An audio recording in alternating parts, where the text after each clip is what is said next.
వీరశైవ లింగాయత్ బలిజ మరియు జంగం ఎవరైతే బసవేశ్వరుని యొక్క స్లోగన్స్ పైన నడుస్తారో, వారి యొక్క బసవేశ్వరుని యొక్క ఆదర్శంగా తీసుకొని నడుస్తారో వాటికి ఈరోజు మేము బసవ జయంతి గురించి నారాయణఖేడ్ నందు సమావేశం చేసి బసవ జయంతి యొక్క రోజు ఏమేమి చేయాలి, ఏం చేయకూడదు అని దాని గురించి డిస్కస్ చేసేందుకు ఈరోజు వీరశైవ లింగాయత్ సోదరులకు మళ్ళీ జంగం సోదరులకు పిలువనైనది. అంతేకాకుండా నారాయణఖేడ్లో మూర్తి చిన్నగైనందుకు తెలంగాణలో లేనటువంటి మూర్తి ఎంపీ మరియు ఎమ్మెల్యే గారి సహకారంతో చాలా పెద్ద మూర్తి ఏర్పాటు చేసేందుకు మేము ఆ రోజు బసవ జయంతి రోజు వాళ్ళ నుంచి డిస్కస్ చేసి ఏర్పాటు కోసమే వాళ్ళకు విజ్ఞప్తి చేయబడుతుంది.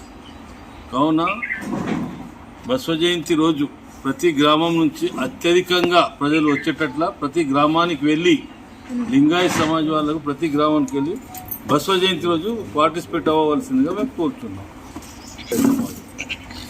షెట్కార్ మరియు మాజీ ఎంపీ వివి పాటిల్, ఎమ్మెల్యే సంజీవ్ రెడ్డి గారికి, మరి ఇతర ఎక్స్ఎమ్మెల్యేలకు, అలాగే నాగేష్ షెట్కార్ గారికి, శేఖర్ రెడ్డి గారు అందరికీ కూడా ఈ సమావేశానికి ముఖ్య అతిథిగా పిలువబడుతుంది.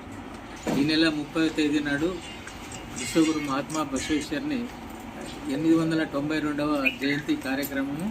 ఈ సందర్భంగా ఆ రోజు ఉదయం నుండి బసవమంటపం నారాయణఖేడ్ నందు భజన పారాయణము, తర్వాత బసవేశ్వరుని తొట్టెల కార్యక్రమం ఉంటుంది.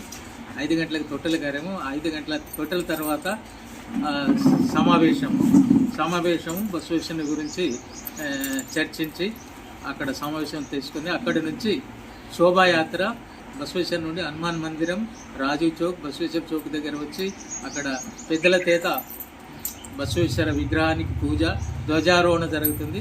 అక్కడి నుంచి మళ్ళీ తిరిగి బసవమంటపం చేరుకుంటారు. పొద్దున్న నుండి కార్యక్రమాలు, తర్వాత ఇంకా వేరే వేరే కార్యక్రమాలు కూడా ఉన్నాయి. బ్లడ్ డొనేషన్ కార్యక్రమం, మహాప్రసాదం ఏర్పాటు ఉంటుంది.